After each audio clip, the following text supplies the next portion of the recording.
Hello everyone and welcome back to my channel Gyan Sampada. India is well known for its diversity as well as its spiritual assets whose culture is really ancient and enriched one. And our festivals are the one which are going to highlight our culture, that is Sabhyata and Sanskriti. So if we look deeper into it, then each and every tradition or festival has a very deep logic as well as learning for an individual to lead a harmonious life. And one of such festival is Mahanavratri. In India, Navratri is celebrated with lots of joy and enthusiasm, and not only in India but wherever Indians are there, this festival is going to be celebrated. We see people all around us invoking deities, observing fasts, embracing disciplines and purity, staying up all the night and making entire atmosphere pure or sattvic because of this holy festival of Navratri. So today we are going to see what actually this festival is going to symbolize or teach us. Navratri symbolizes the victory of divinity over the evil, also filling the self with a divine power, that is Divya Shakti, and strengthening the self. Not just that, but behind every festival there exists some scientific reason that we are going to see today. In India, during any festival, we visit temples and perform puja. And while performing the puja, the sound and vibrations produced by the conch shell or shank and the temple bell is going to purify the air to a very large distances by killing the germs and bacteria present in the environment. So it helps the Mother Earth to balance with the fluctuating weathers due to the revolutions of the earth around the sun, and these changes no doubt mainly occur during March and September, and we have the two Navratri festivals during these time. The main point is that due to the seasonal changes, the physical as well as mental health of humans are going to get influenced, and these festivals are framed to increase the positive energy within an individual to strengthen oneself.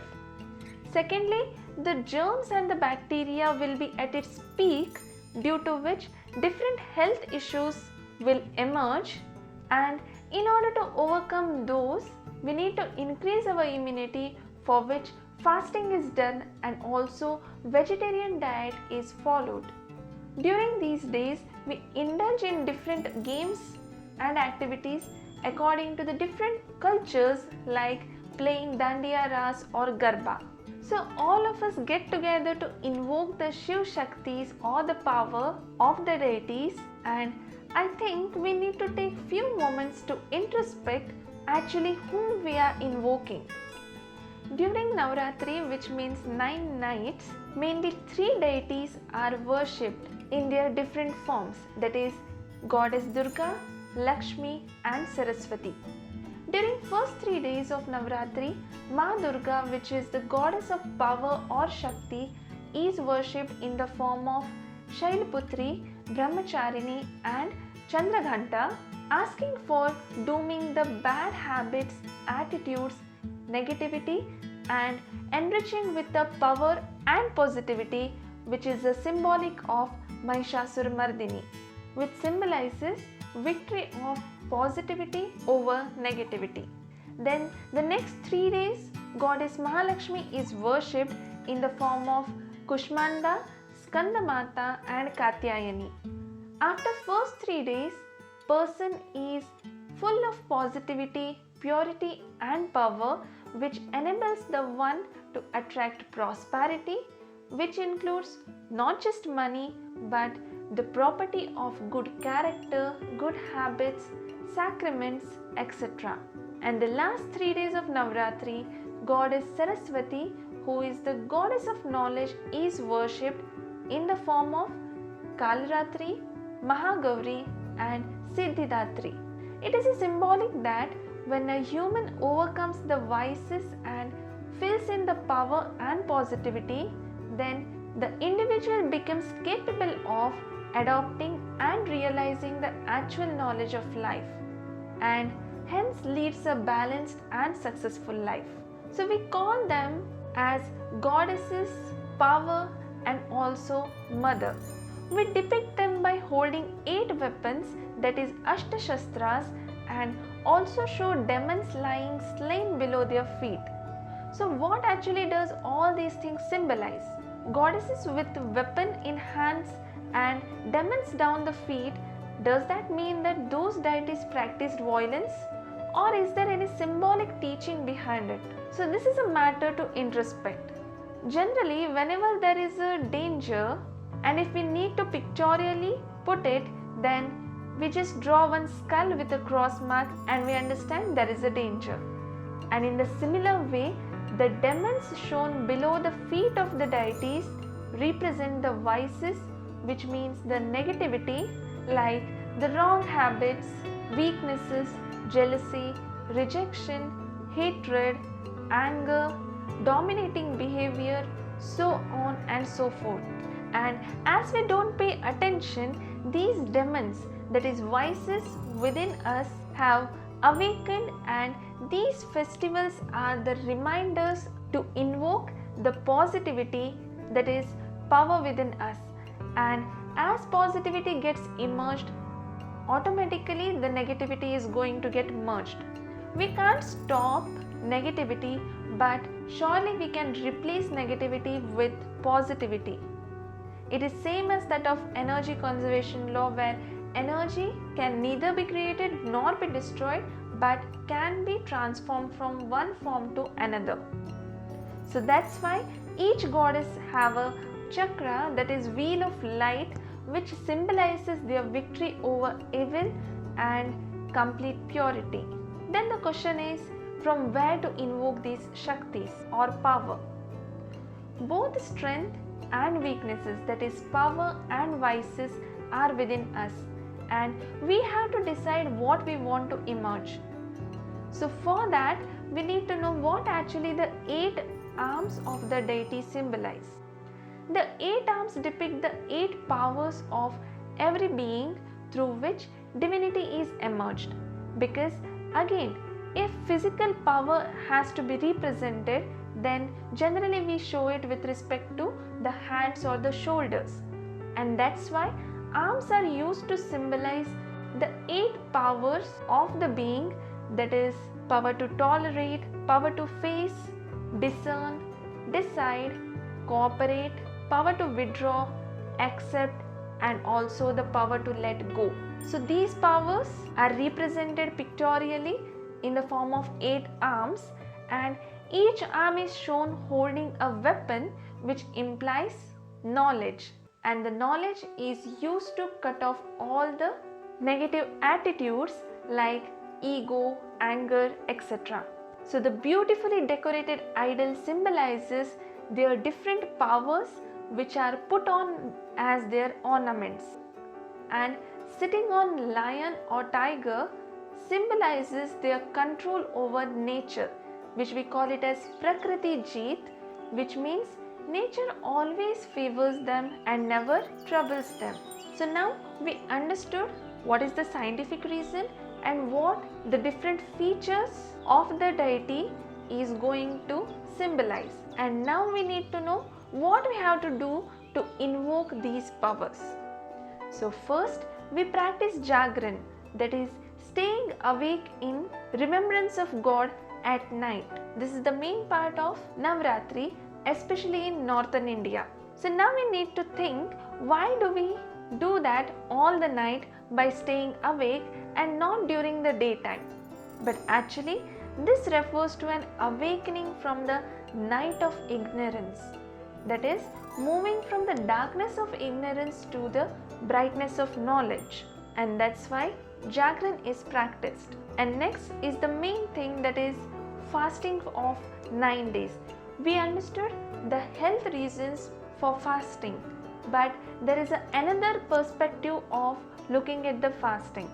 That is, in Hindi, fasting is also called as Vrat, which means taking a vow or promise. So instead of limiting us only from different types of food, we can promise ourselves that we will cultivate some beneficial habits, like we will not get angry during these days, we will adjust with everyone around us, we will remain peaceful, no overthinking, no gossips, etc. And this makes us disciplined, and also lots of energy will be conserved, which in turn will increase our willpower. So thinking good and positive, eating elevated energy food, leading a disciplined life, all these things when can be practiced for 9 days, then why not for the rest of life? Because finally it will lead us to a better being only. The intention behind any festival is to teach us the right ways of living. That is, whatever we do over these 9 days, the same can be followed for our lifetime. But only thing is that we have to willingly do that, and not with a sense of compulsion or helplessness, because finally it is going to affect us only. Coming to the last point, that is about the lamps or diya. So these lamps are lit for 9 whole days, through which brightness spreads all around. Even in the darkest room, if you just lit a lamp, then the whole room will be lightened. That is the idea behind it. A single strong and positive mind can lighten up negative and weak mind is the symbolic. And another perspective is that diya in Hindi means given or giving. So we need to shift from wanting more to giving more. The wants of the human beings are having no limits. So the diya or the lamp glows means the life is said to be auspicious. So diya of love, respect, cooperation for everyone and every time, that is giving love, respect and cooperation, makes our relationship very harmonious. And also cooperating, understanding and adjusting becomes a natural way of living. Thus, finally the harmony created in relationships is symbolized by the Garba dance or the Dandiya Ras, where each one holds 2 sticks in their hands. If each dancer notices the other dancer, understands the dancer and accordingly wields the sticks, then they create a rhythm and creates a very beautiful dance form. But instead, if each one keeps wielding their sticks in any random direction without coordination, then the same dance form resembles a battlefield. And these dancers represent the people we live in and work with throughout our life. So we need to first look at others' habits, understand them and accordingly come into action, and then only the harmony among the relationships will be maintained. And this is what the festivals are going to teach us.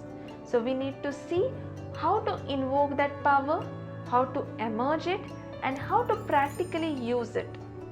So by looking at these deities, their qualities, we need to learn many lessons and design our future accordingly. Because sometimes the proof is right in front of us and all we need to do is just open our eyes. And just a simple change in perspective is going to change our whole life. So dive deep into the vastness of the consciousness to discover your inner beauty and lead a happy, contented and harmonious life.